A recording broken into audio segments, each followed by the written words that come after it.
Welcome back to another edition, a very special edition of the Black Gold Texas Tea Show, where we celebrate culture, character, and the beauty of living life fully and faithfully. I'm your host, Sweet Tea, and some may call me Texas Tea, and y'all know that's just all right with me.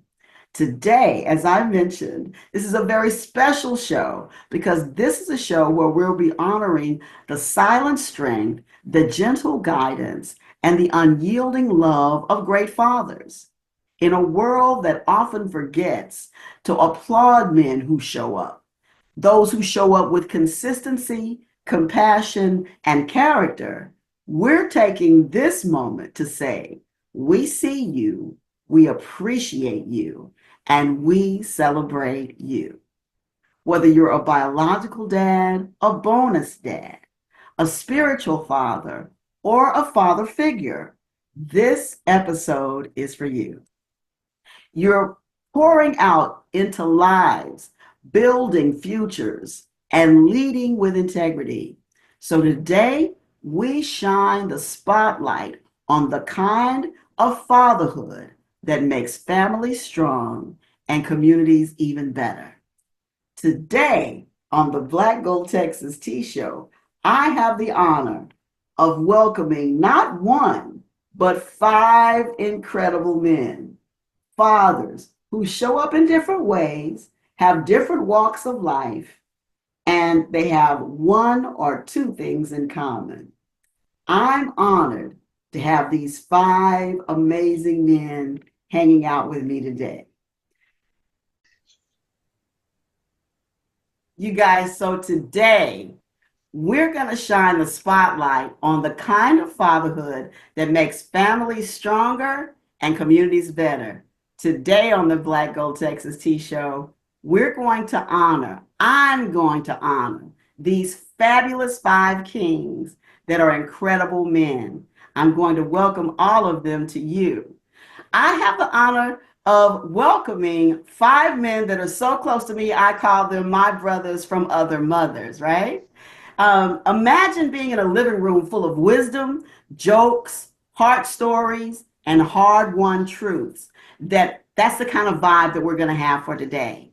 So these five fathers are full of love and they always show up. I'm going to introduce each one of them to you with just a snapshot of who they are.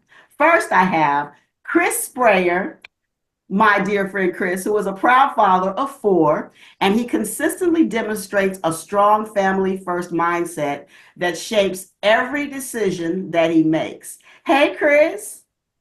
Hello. Awesome, awesome, awesome. Then I have another little brother sort, his Darius McDonald, who is also a proud father, but of three. He's a spiritual father to many, leading through faith and community outreach in powerful, quiet ways. And he's also an amazing life coach who many call Coach D Mac. Hey, Darius. Hey T. Good to see you. Then I have I say Mr. very politely because he's like my pseudo nephew, DeAndre Betters, who is a proud new dad for about, I'm going to say around 18 months. Don't correct me right now, but he's still learning the ropes with lots of love. He's also a very talented social media creator. Hey, DeAndre. Hey. And then last, but certainly next to last, see, I'm keeping it in the family. So DeAndre's father-in-law, Chris Roy, is not only a proud father of two beautiful young women, but he's also a new grandfather of about 18 months. But he has a legacy that's steeped in strength and grace. Hey, Chris Roy. Hey T. And last but not least, I have my dear friend who's no stranger to the Black Gold Texas Tea Show because we celebrated Cinco de Mayo together. Enrique Rodriguez, is a proud father of three, and he has wisdom, humor, and devotion that ripples across generations. Hey, Rick. Hola, Teresa. So glad to have all of you. Welcome. I'm extremely excited that you've allowed me the opportunity to celebrate who you are, not only to me, but to all of the families that you represent. Each of you brings something very unique to today's conversation, and we're going to dive right into the heart of fatherhood. So let's get into it. And DeAndre, because you're the rookie of the bunch, I decided to start with you with our first question, but it's one that I think you'll be all right to answer. Because it's relatively new, my question for you, sir, is what does being a father mean to you? And how has fatherhood changed you? Um, Being a father gives new purpose. Uh, yeah, I would sum it up with purpose. Um, and now learning to lead and guide someone. And he taught me patience. You know, Okay, I've done karate, taekwondo, and everything, but this is a different type of patience. You know, I even grew dreads. This is a different type of patience. He is I was crawling just saying. underneath my legs right now. I thought I heard say amen in the background. That's what I thought. That's what I thought I heard. But I want to say this. I haven't even seen you, but just seeing Jazz, who is this fabulous baby boy that we're talking about. Jazz is growing so fast, as all of our babies tend to do.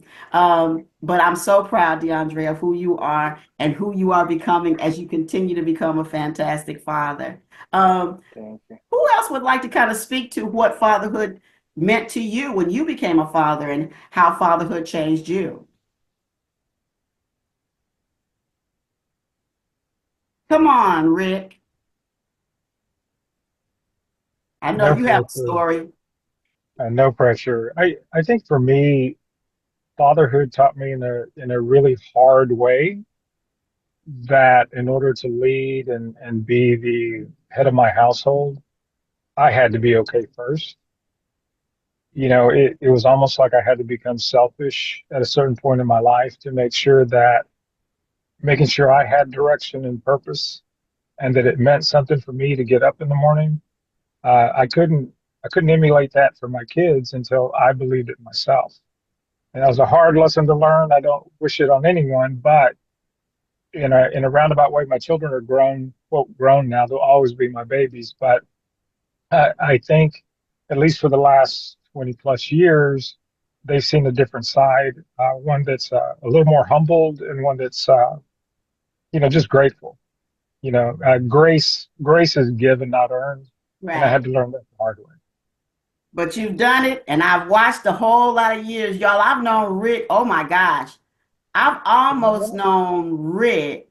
No, I have Chris Roy. I've known Rick longer than I've known you. And Oh, you know, wow. I've known you a long time. Oh, But wow. that says a lot. So Yes, I've sir. seen all of those evolutions of Rick Rodriguez. Let me go on to this next question because I think this is going to bring both of my Chris's in the story and maybe Darius as well. What's the funniest thing your child has ever said to you? Okay, yeah, I'll give you an example. Funniest thing, it wasn't said directly to me, but indirectly, I learned about it. And I'll tell you a quick story. My daughter, when she was younger, my youngest daughter, Whitney, maybe in elementary age, first, second grade, we're in Louisiana. You know Uncle Carl, and so we Okay. eat at his house, and I leave. Chris go buy some beer and bring it back, and so I come back from the store, and my uncle said, "Hey, boy, I didn't know you was rich." And I look and I said, well, Uncle, what are you talking about? He says, well, Whitney apparently wanted something and he told her she couldn't have it. She said, she looked at me with the straightest face ever and said, you must not know who my dad is. I can have anything I want. as as serious as she possibly could have been. And so I have for the rest of my life been trying to live up to that. So that's the hardest part of that, trying to live up to that. So both my daughters, my wife and I, we have worked to kind of make sure they had all that they needed, but most of what they wanted as well. Y'all done a great job. I'll be a witness to that. You're doing a great job for sure. How I'm a about you, witness Chris too. Sprayer? You can attest to that too, Uh, DeAndre? Right. How about you, Chris Sprayer? What's one of the funniest things that so you've ever had said to you? yeah, I was like having four. There's a lot, but probably like when we had our two boys. So we have two boys and we have two girls. So we had the boys first, and when they were in a private school or charter school with my wife, and it was the first time they were going to a public school by themselves. And so they were in middle school, I think like sixth and seventh grade, and they came home one day talking about sex ed that they learned from their friends, not from a teacher. And so, my wife looked at my younger son who was in sixth grade and said, "Where did you hear this from?" And he looks back at my wife and says, "Well, school, mom, it's a magical place." And so that opened mine and my wife's eyes to realize, okay, that protective little world we had for our two little boys, it's now they're getting influences outside of us. Yeah. And that's when we really became cognitively aware of, okay, we need to be having really good conversations with our kids because we don't know what their friends are telling them at school. But yeah, that was probably we still laugh about that I one. bet y'all And we do. still use that when like one of our girls will say something, we're like, let me guess, school's a magical place. But yeah, that's probably the best one. That's a good one. And I should tell the rest of you dads, Chris Sprayer did kind of what my mom did. He just had what? You have two that have graduated from college now, right? Well, one's graduated from college, one's still working on it, and then yeah, Okay. we've And got then the girls are. the eighth and seventh grade. So see that split? He took a break in the middle and started that process again, but it's all Yeah. good. They're great kids. Darius, you look like you had something you wanted to add to that one on the funniest thing. Oh yeah, I was trying to think of if I can share. I have to keep it clean because you can kind of read in between the lines. But we Okay. were at church, and so Darius was well. My middle son was in the nursery, and so at the end of service, the lady comes over and said, "Well, I'm not sure what's going on with Darius, but he was sharing with me what his favorite thing is." So so we'll leave it there. She said, "What is your favorite thing?" So,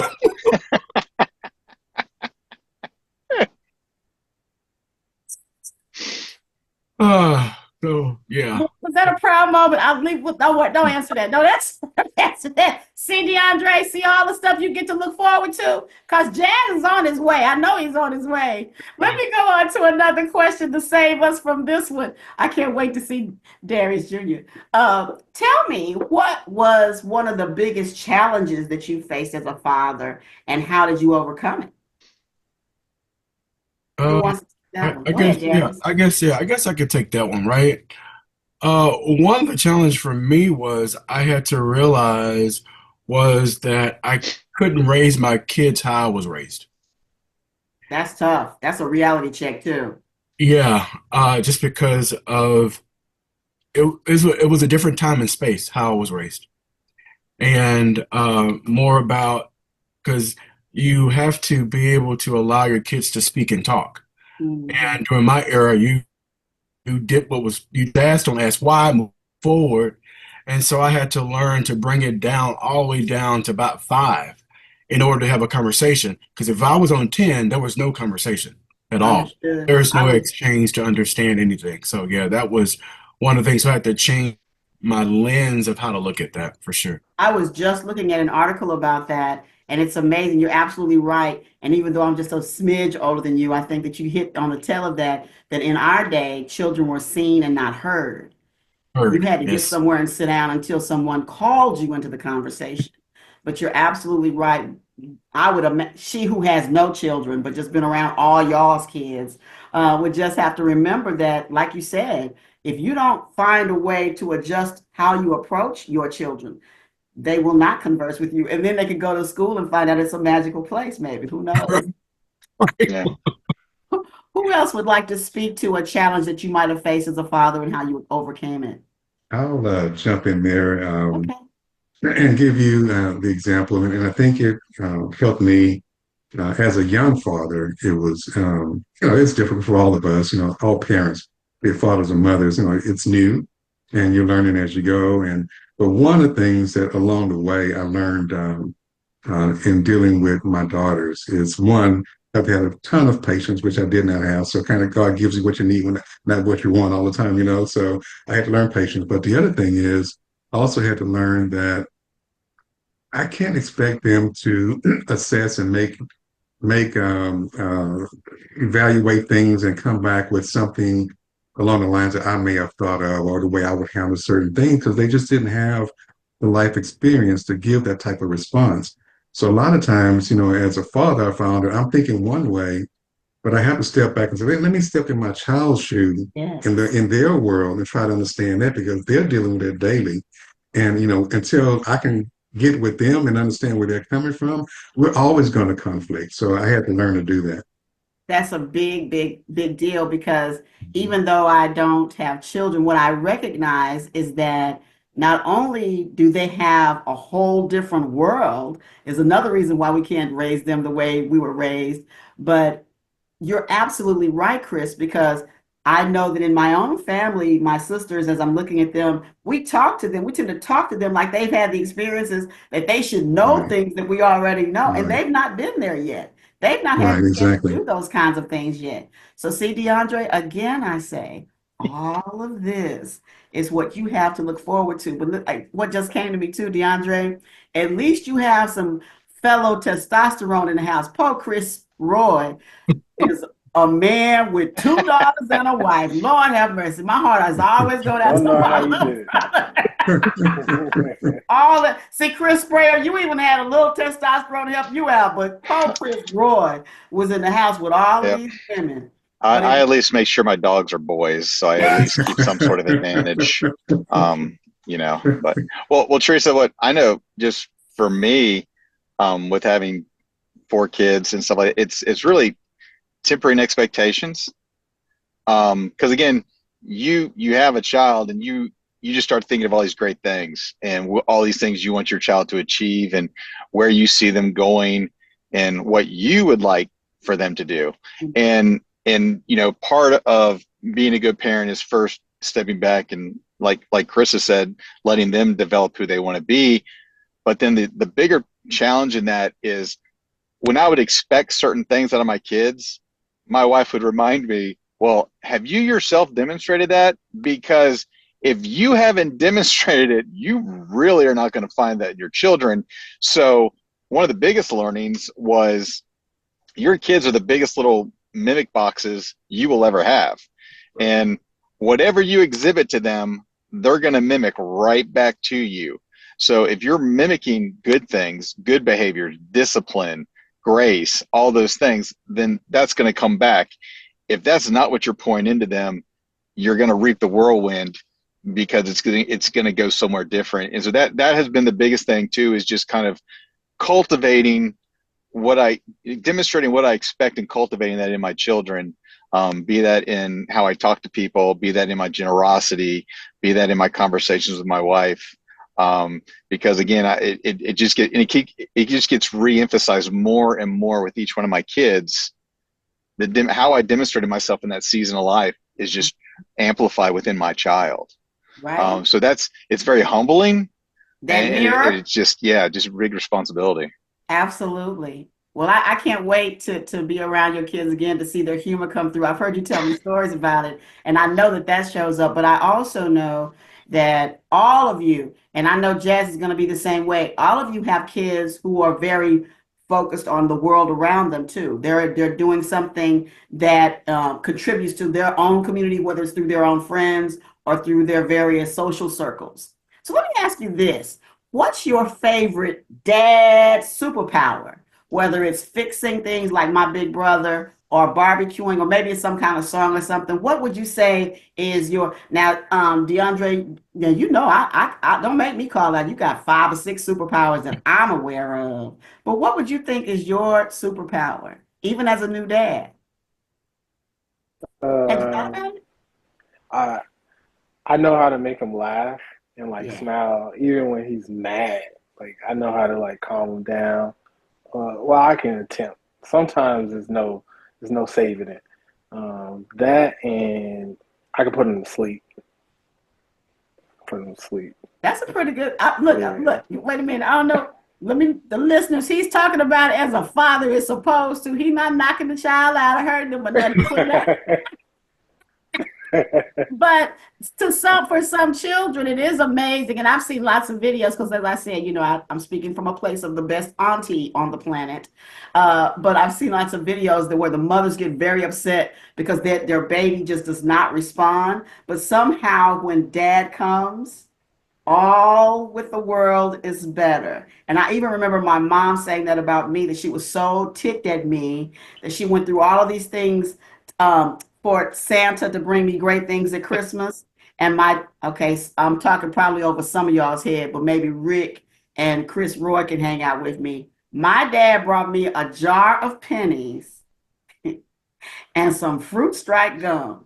And my mother said she had this whole room full of stuff that she had gotten me for Christmas, but all I wanted was the jar of pennies and the fruit stripe gum.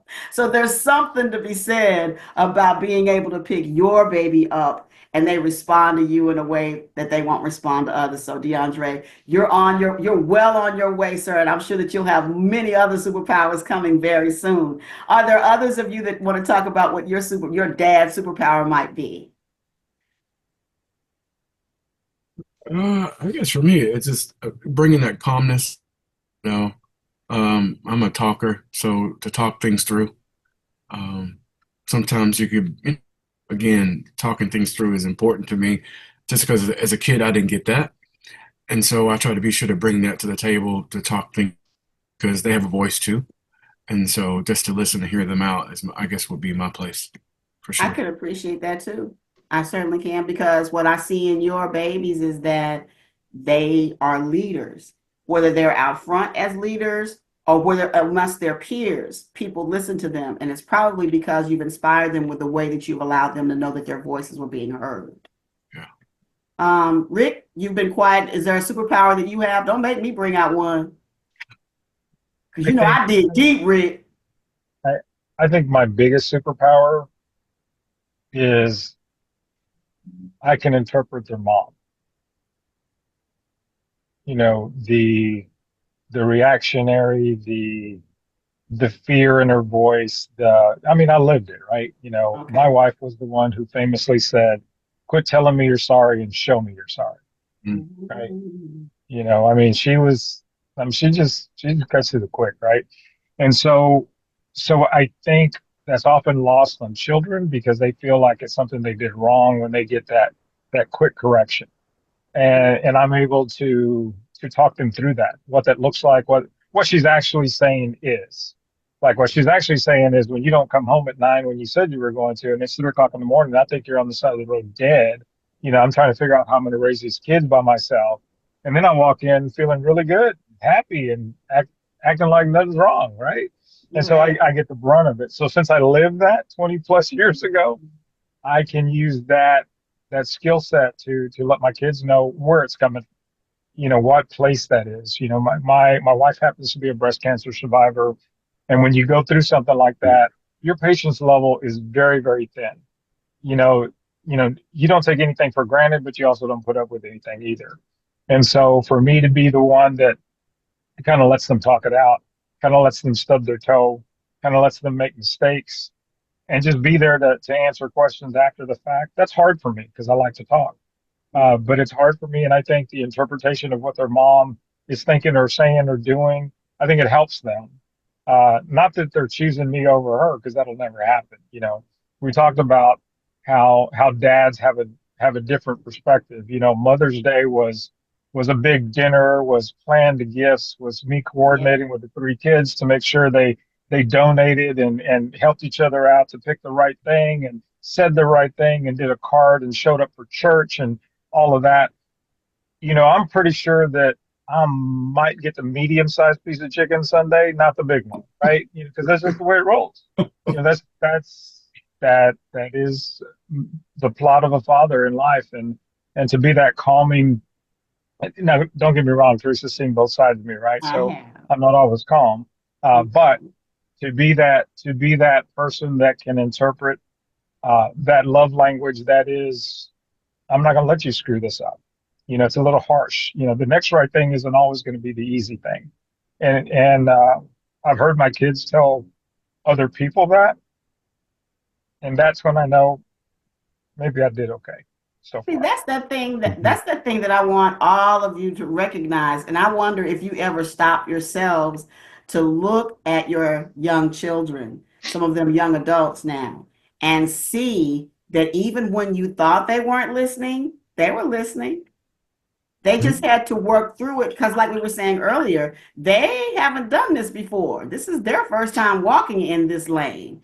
And so it's critically important for you to know that even if you don't get the big piece of chicken, even if you saw Mother's Day blow you out the water, there's still going to be some things that they'll come to their dad for that they wouldn't dare go to their mom with. And that's another thing that makes you special. Let me change gears just a little bit more here. Let me ask this question. What, because we have DeAndre, and I'm not picking on you, nephew. You know I'm not, because you know I love you the mostest. But you have all of this wisdom from these fathers that are present. And so I'm wanting to ask them two things. First of all, what role does faith or spirituality play in how you parent? And then also, what advice would you give to new fathers like DeAndre and others? Um, Go ahead, Rick. You're on camera. Let me start with you. I think for me, it's important to remember that there was a time in my faith life that I chose to not go to church. I bought into the hype of I'm a spiritual person. I don't got to go to church. God knows my heart. Blah blah blah blah blah.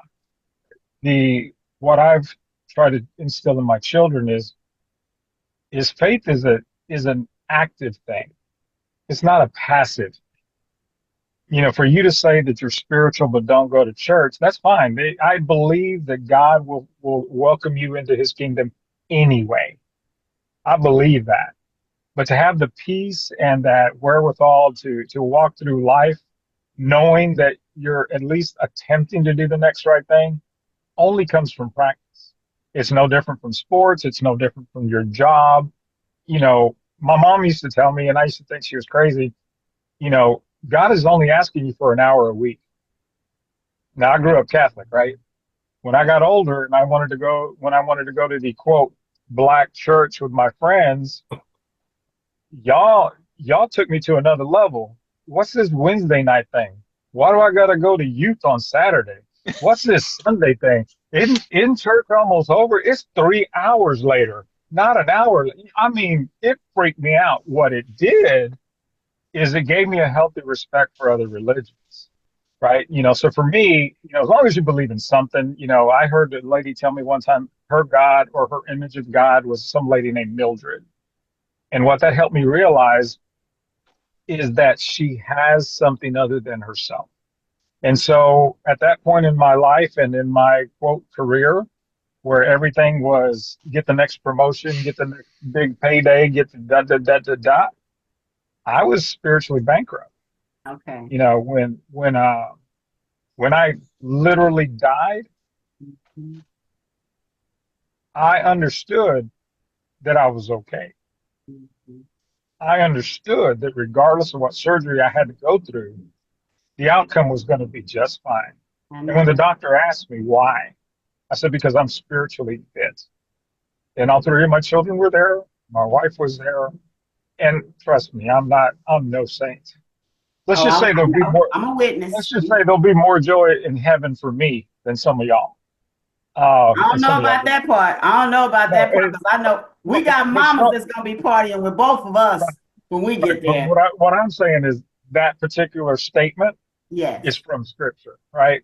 And had I not gotten back on my faith journey, I wouldn't be able to talk to my kids the way I talk to my kids. understood. It's Understood. it's not about for some religions it's about religion and for some it's about tradition and some it's a combo platter. But for me it's active participation. You Understood. can't for me, I can't claim I am of faith if I don't demonstrate the works that go with that. And I agree with that. I also, and I won't go off on a tangent, but I will also say this. One of the things that my mother told me, and DeAndre, I'm just sharing this with you as well. Church is the opportunity to be around like-minded individuals so that you are encouraged and supported through the other things that you deal with for the rest of the time that you're not there. Because when you come together collectively, it allows you to recognize you are not the only one going through that kind of thing.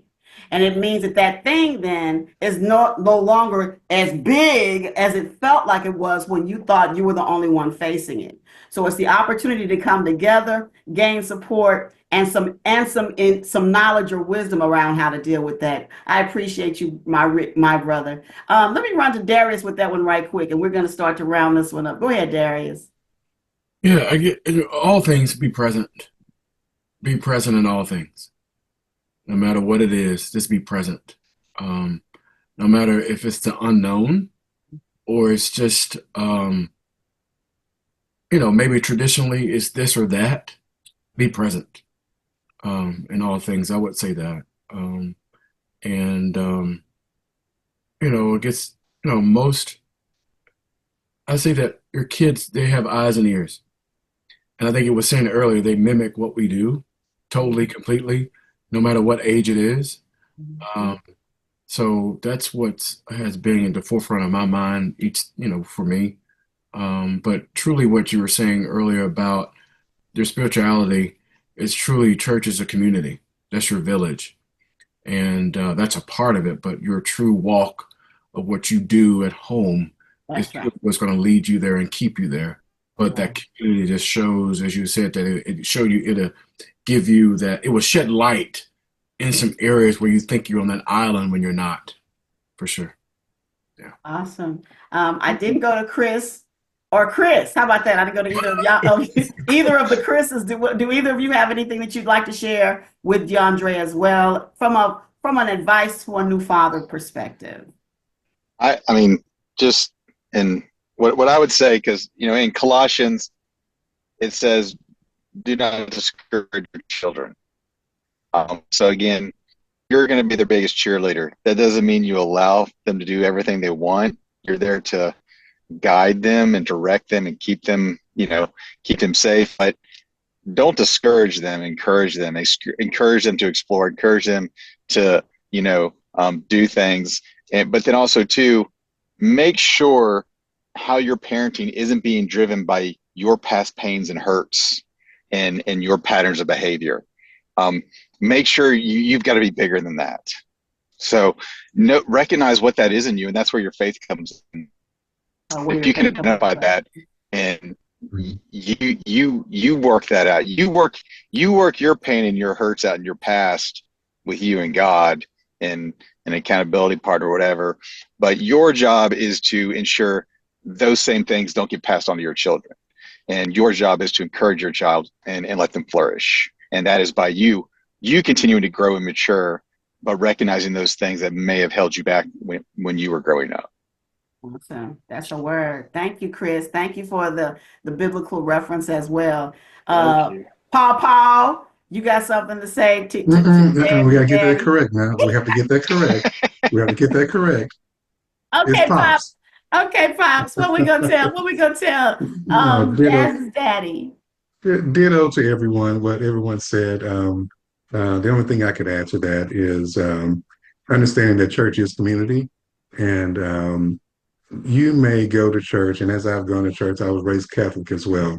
And as long as I've gone to church, every Sunday when I'm there and attentive and there for a reason, I hear the same, you know, readings every Sunday. There's a whole cycle of them. But it seems like when I'm there, prepared for it and ready, I learn something new every time, even though I've heard it a million times before. So you have to bring something to church to get something from church. So if you go there prepared in the right mindset, it's there for you. And also, like to see people that you go to church with, they are your community. There's a lot of community, a lot of family times there, and you learn a lot from people. People love and care for you, and that's a safe haven. So you really need to be there. Thank you so much, Oh, Pops, I appreciate you. What you thinking about, DeAndre? You're around all of these fabulous fathers of one you are becoming as well. Do you have any words? I have one last thing that I'm going to ask all of you in just a moment, but I wanted to check in with my nephew right quick. Um, no, everyone like dropped gems. Like I took in everything, especially like when you're talking about letting go of your pain. I do think like leading up to like when Bree was pregnant or going to labor, like everything I was thinking was like expectations of myself. Like it wasn't even I wasn't even thinking about him. It was more so I want to be better than my dad, you know? So Mhm. and then like comparing myself sadly to Pops. I was like, I gotta be good enough to provide like that. So like setting those expectations did beat me up early on, but like now, like I'm still working through it, but Mhm. I'm aware of it, and I'm glad I'm aware of it this early on. Me But too. yeah, Me too. And this is what I would Mm. say to you as your aunt TT, right?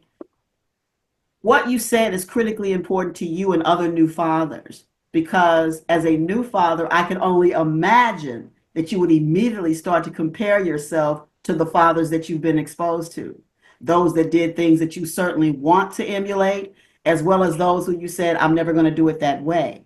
But I think the biggest thing to remember is that you get the opportunity to be exactly the kind of father that you wish you had as it works with your child, remembering that you can't use what you had because your child is going to have a whole different kind of experience. And I hope you hear the voices of all of these fathers say it's critically imperative to be present, to be available, and to yeah, communicate them on the level of where they are. Because there will never, and I hope you hear me say, even when it looks like they're not paying you any attention, they are tracking and they will keep that and you may not know it until you're walking or standing with him and his bride. You're Hmm. walking or standing with him when he's getting ready to have his first child. You may know none of this stuff was hanging out right there, him taking tracking all of the things that he learned from you. So be aware of that, and I think you're going to do great things.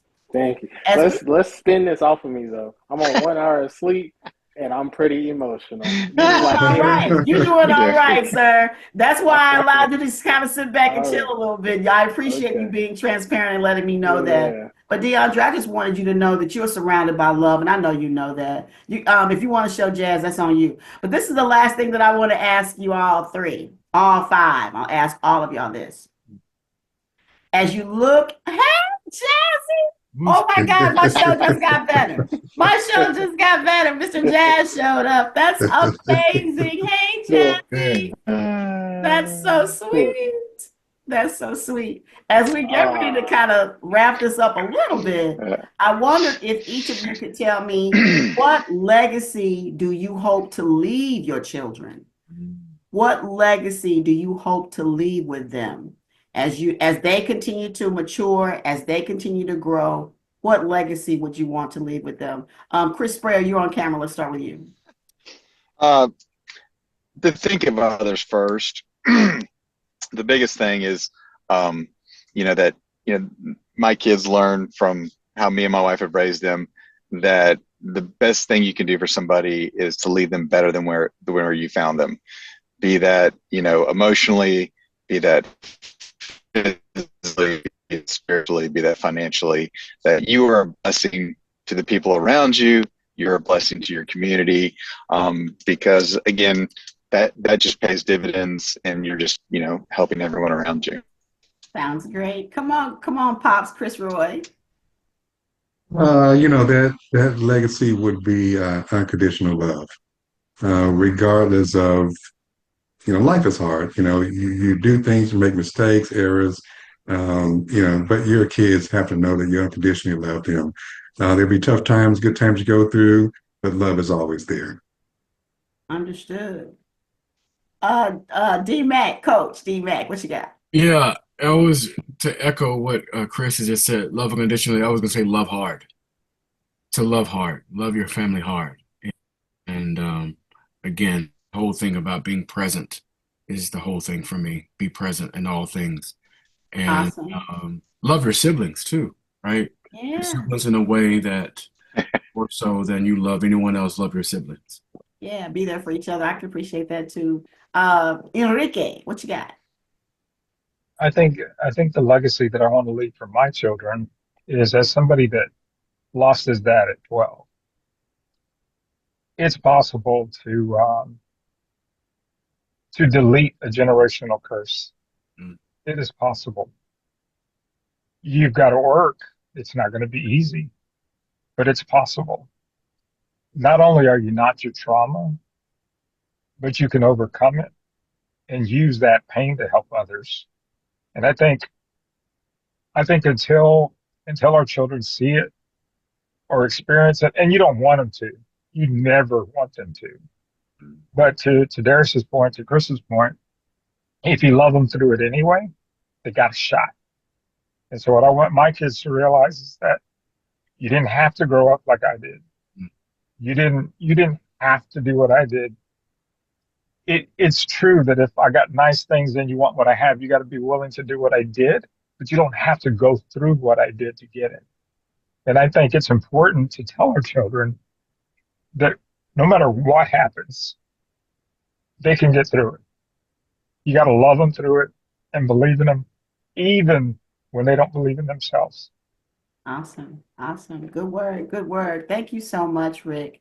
Listen, what an incredible conversation we've had today with all five of you amazing fathers who are reminding us on all of that you're saying that fatherhood is more than just a title. It's a calling, it's a daily choice to lead, it's love, and it's how you leave a legacy. So, as a father, to you, I want all of you to know I see you, I appreciate you, I celebrate you, and I love every one of you. And I certainly appreciate your hanging out with me today for sure.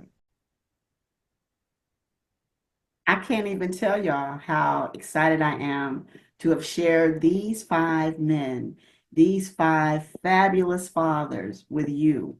They are very dear to my heart, and I hope that they've said things that encouraged you, whether you're a new father, whether you are a father who never had a father, or whether you are a father with young adults who you watched grow. Think of yourself as a father. Know that not only your children are watching, but that you are being a blessing to all of those who are around you.